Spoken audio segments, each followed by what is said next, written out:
story begins. You might have heard the Christmas story 100 times. This might be your first time of hearing it. Either way, I'm glad we're doing this. Each day throughout Advent, there are going to be these short videos telling a tiny bit of the tale and with a brief reflection on it, something hopefully to take into the day. And so let's listen to the first part of the story. In the 6th month, the angel Gabriel was sent by God to a town in Galilee called Nazareth, to a young woman engaged to a man whose name was Joseph of the house of David. The virgin's name was Mary. Have you ever had those experiences where you realise just how small you are? I remember sitting in a physics lesson when I was a teenager, and we sat there watching this video about the vastness of the universe, and it hit me right in the belly. You know that feeling? It was a bit like fear. Maybe it was awe.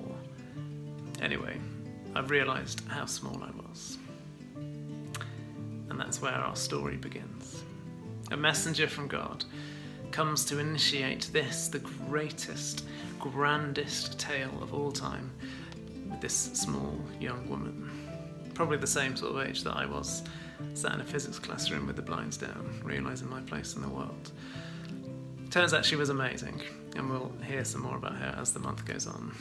But for now, did you notice that the first time she's introduced, she doesn't even get named? She's just a young woman engaged to Joseph. He gets name-checked right from the off.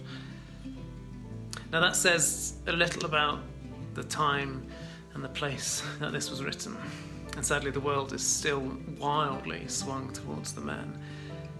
But it says even more about God.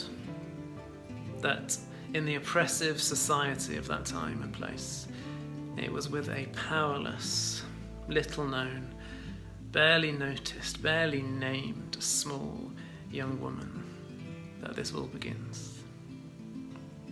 It is healthy to see our place in the universe and have this sense of awe. But there are lots of us who feel too small, too unworthy, too left behind. So remember that God begins this universe-changing story